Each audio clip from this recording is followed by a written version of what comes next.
did you have a spiritual awakening journey, or was it a slow coming to remember who you are? What was the journey for you?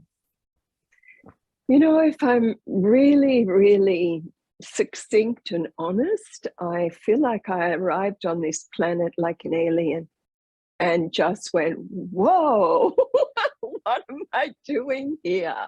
I came in with joy.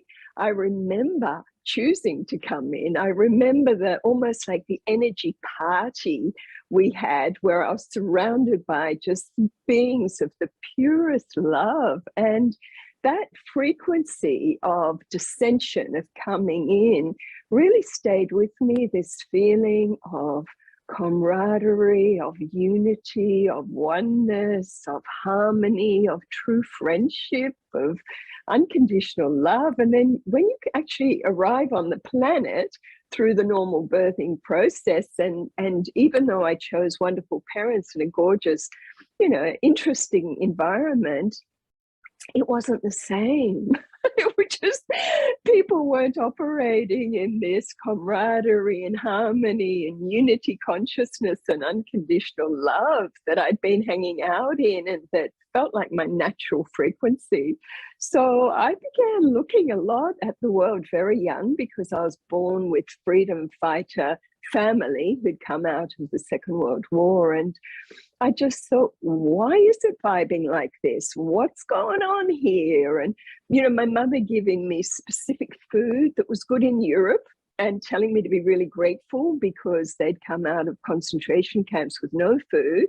And for me, it was like, oh, but it's not the right frequency for me. It didn't feel right, but not understanding any of it. And then being told, be grateful.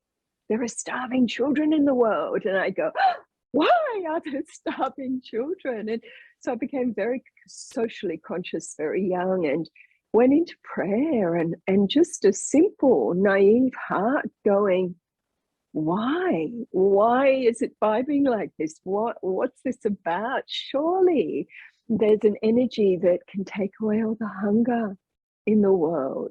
Because to me, it looked like our world was really, really hungry and looking in, on external levels and not really finding true nourishment. And that really set me on a much bigger path that I didn't realize I'd been born to search and to experience and demonstrate answers for in my own unique way. So. Oh, beautiful. Yes. Well, I see that you have probably not, because you've been teaching for a long time, but you probably haven't been out there talking about you being on the Galactic Federation of Worlds. You've introduced the more galactic aspect of yourself. Have you introduced that? Really, that's a question. Have you introduced that more recently with your work? I think, many of us have learned to be careful who we share what with and when.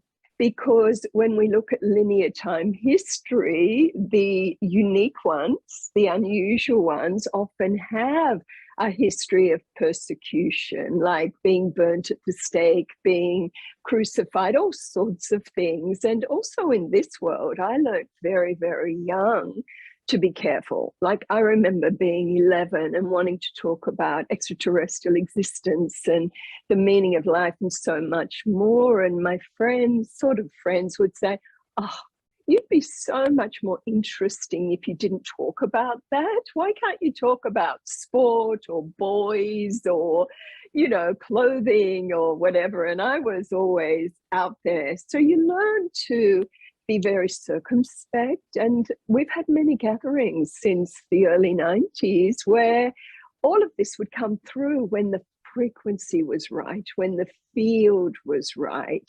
And, and the people I work with, and the light beings I work with, they would bring it in when that was happening, when people were in their hearts and not in their minds, when people were receptive to the energy, because it is a time of heart-centered consciousness. And it's not about curiosity. Is there ETs? Are there not ETs? Does this whatever? It's like, yes, yes, yes, yes, Yes. And when you really are in that heart space, everything's revealed. Absolutely. I've noticed, though, over the last few years that people are much more receptive to it because we've had this mass awakening of the what is called the star seeds on our planet. So the volunteers that have come here from other dimensions that have sort of hung out in other worlds and other experiences to be of service to the shift. So the conversation about our galactic family and brothers and sisters is really ramping up. We had a fabulous conversation streaming online yesterday with the Wish Alliance, which stands for walk-ins, indigos, starseeds, hybrids. So these are all the sort of aspects that people are identifying with as a walk-in, you know, an aspect of their soul is walked in after they've had a human existence. Do you want to share some of your galactic lineage? I'd love to know. Look, to me, it's about patterns of energy. And because I descended to bring in the futuristic science of source feeding, okay, that was my assignment. So I could say, yes, I am a commander with the Intergalactic Federation of Worlds Council.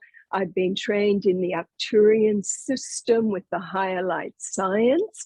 And we came in to take an ancient tradition that's 6,000 years old in Qigong and 4,000 years old in India, of being able to hit a frequency spectrum where you lose your hungers. And people get fascinated on the physical hunger reality. They think, oh, we're not eating anything, but we're eating all the time. We've just dropped into, you could say, relaxed back into another vibrational pattern that when it gets strong enough, that pattern itself, the frequency, activates clairvoyance, clairaudience, clairsentience, many things that are part of the magnificence of the human design. Like my connections with the light beings, we know that we are genetically seeded by around 22 different ET lines of the best of the multiverses to make a magnificent system that is capable of doing so much. But we get stuck in the beta brainwave frequency, and we get stuck in the duality hologram, and we think that's all there is, because actually it's very, very mesmerizing. It can mesmerize us for lifetimes and lifetimes, but then you flip your brain into the alpha frequency and you start to experience a bit of grace and magic. You flip through lifestyle into the theta brainwave pattern, and the physiology of the body changes. And you start to fertilize or activate zones, you could say, or levels within your light body that allow you to experience more of your multidimensional nature, which is actually a very free being. And when you're in that theta frequency, when you're in that multidimensional nature, you realize that who you are on earth is one little drop of the vast consciousness that you really are. And right now I exist in the Arcturian system right now as a future self, but still here in simultaneous time. I'm on my starship, you know, I have my own starship. I'm playing out, hanging out with all sorts of amazing beings, including the Lords of Peace in the Venus section, where we have multidimensional high frequency Venus. We have a lot of meetings for what we call the Lords of Peace. And a lot of these beings, the Lords of Peace and the Intergalactic Federation and the Arcturians, and many beings that are deep in unity consciousness, because there's a lot of beings all over, some who are still in the duality zone, but they're technologically advanced, so they have their solid craft. But then you have beings who don't need craft at all, because their craft is their body of light.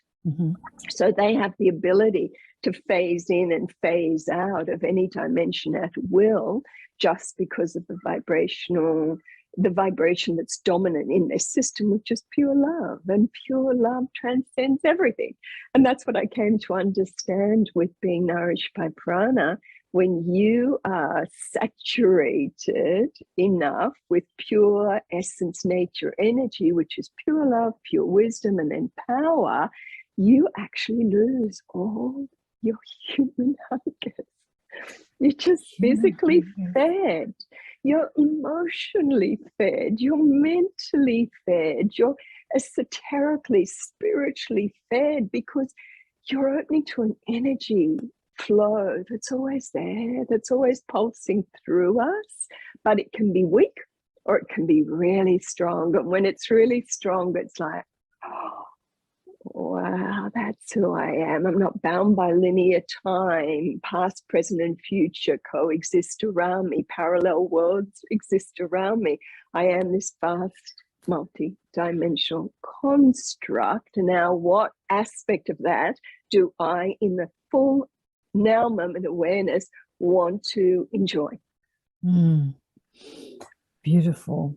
We lose all our hungers. I'm thinking that humans have many hungers, not just food. We hunger for recognition, and we hunger for acceptance, and we hunger for people to appreciate us. There's many hungers. There's many hungers.